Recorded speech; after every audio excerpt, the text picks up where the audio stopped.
আমি একটা পাবলিক ইউনিভার্সিটির ছাত্রী। যত সামান্য যা কিছু মেধা আছে তাই দিয়ে মেধা তালিকায় চান্স পাই, এবং আমার 2টা ফার্স্ট ক্লাস ছিল। এবং আপনারা হয়তো জানেন যে সরকারি বিশ্ববিদ্যালয়গুলোতে শিক্ষক নিয়োগের ক্ষেত্রে প্রত্যেক বছর যারা ভালো রেজাল্ট করে বের হয় তাদের একটা প্রেফারেন্স থাকে। আমি আসলে একটা লেকচারের পদে সেখানে অ্যাপ্লাই করি।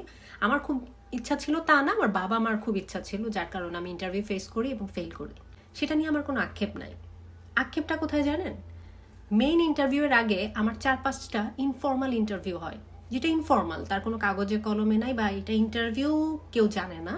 ধরেন অ্যাকাউন্টসের কেউ একজন ইনসিগনিফিক্যান্ট পার্সন অথবা রেজিস্টার বিল্ডিং এর একজন হঠাৎ করে আমাকে ডেকে নিয়ে যে আমার ব্যাকগ্রাউন্ড চেক, পলিটিক্যাল পজিশন, কি করো না করো, কোথায় ভোট দিয়েছো, বাড়ি কোথায়, দাদারা কাকে ভোট দিয়েছে, মামারা কাকে ভোট দিয়েছে, সব কিছু নিয়ে তারা আসলে এই ব্যাকগ্রাউন্ড চেক করে।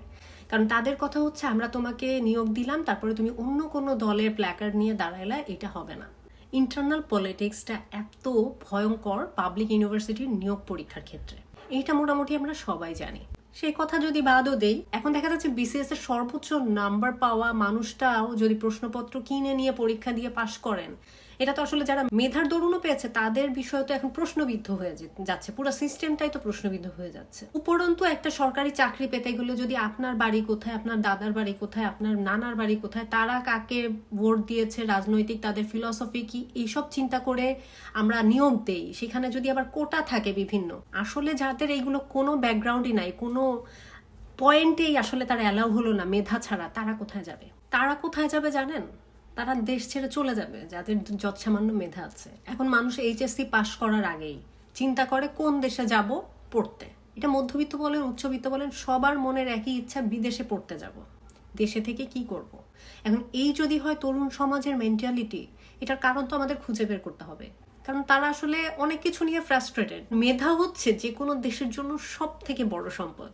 এই খনিজ সম্পদ বলেন, তেল সম্পদ বলেন, ইনফ্রাস্ট্রাকচারাল ডেভেলপমেন্ট বলেন, একটা দেশে যদি মেধা থাকে তার আসলে কোনো খনিজ সম্পদের প্রয়োজন হয় না। মুক্তিযোদ্ধাদের অবদানের কথা অস্বীকার করলে আসলে আপনি বাংলাদেশী না, ওইটা ভিন্ন কথা। কিন্তু এটা কি কোনো গ্যারান্টি কেউ দিতে পারে যে প্রত্যেকটা মুক্তিযোদ্ধার পরিবারের প্রত্যেকটা মানুষই সুশিক্ষায় শিক্ষিত, প্রত্যেকেই মেধাবী, প্রত্যেকেই যোগ্যতা সম্পন্ন? কোটা ভিত্তিকভাবে যদি আমরা পরীক্ষা দিয়ে ইউনিভার্সিটিগুলোতে টিকে যাই, কোটা ভিত্তিকভাবে যদি আমরা চাকরি পেয়ে যাই, তাহলে সেটা থেকে আউটপুটটা কি?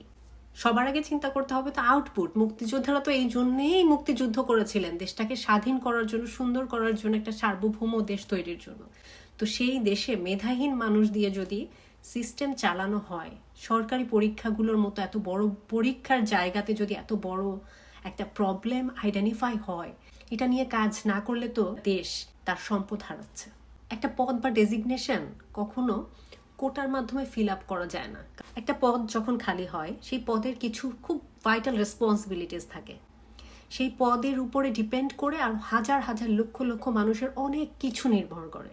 তো সেই পদটা যদি যোগ্য ব্যক্তি দ্বারা, মেধা সম্পন্ন ব্যক্তি দ্বারা ফুলফিল করা না হয়, শুধুমাত্র এই পদের সাথে অবিচার করা হয় না, ওই যে লক্ষ লক্ষ হাজার হাজার মানুষ যারা ওই পদের উপরে নির্ভরশীল অথবা তার রেসপন্সিবিলিটিস গুলো তাদের জীবনে এফেক্ট ফেলে, ওই প্রত্যেকটা মানুষের জীবন এফেক্টেড হয়। আমি নিশ্চিত মুক্তিযোদ্ধারা এটা চান নাই যে তাদের দ্বারা, তাদের পরিবার দ্বারা আরো 10 জনের ক্ষতি হোক। এটা আসলে উপকার না, এটা অপকার। তাদের জন্য অপকার, দেশের জন্য অপকার। বৃহত্তর স্বার্থে আসলে আমাদের এখন দেশ নিয়ে চিন্তা করা উচিত।